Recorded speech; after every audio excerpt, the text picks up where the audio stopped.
Cette éducation ayant pour vocation de créer une citoyenneté écologique se limite parfois à informer et ne réussit pas à développer des habitudes. L'existence des lois et de normes n'est pas suffisant à long terme pour limiter les mauvais comportements, même si un contrôle effectif existe. Pour que la norme juridique produise des effets importants et durables, il est nécessaire que la plupart des membres de la société l'aient acceptée grâce à des motivations appropriées et réagissent à partir d'un changement personnel. Et c'est seulement en cultivant de solides vertus que le don de soi dans un engagement écologique est possible.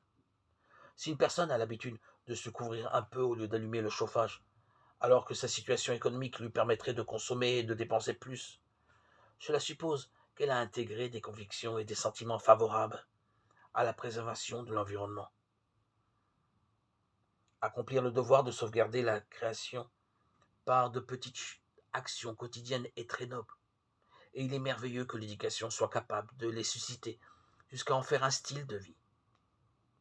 L'éducation à la responsabilité environnementale peut encourager divers comportements qui ont une incidence directe et importante sur la préservation de l'environnement, tels que éviter l'usage de matières plastiques et de papier, réduire la consommation d'eau, trier les déchets, cuisiner seulement ce que l'on pourrait raisonnablement manger, traiter avec attention les autres êtres vivants, utiliser les transports publics ou partager le même véhicule entre plusieurs personnes, planter des arbres, éteindre les lumières inutiles. Tout cela fait partie d'une créativité généreuse et digne qui révèle le meilleur de l'être humain.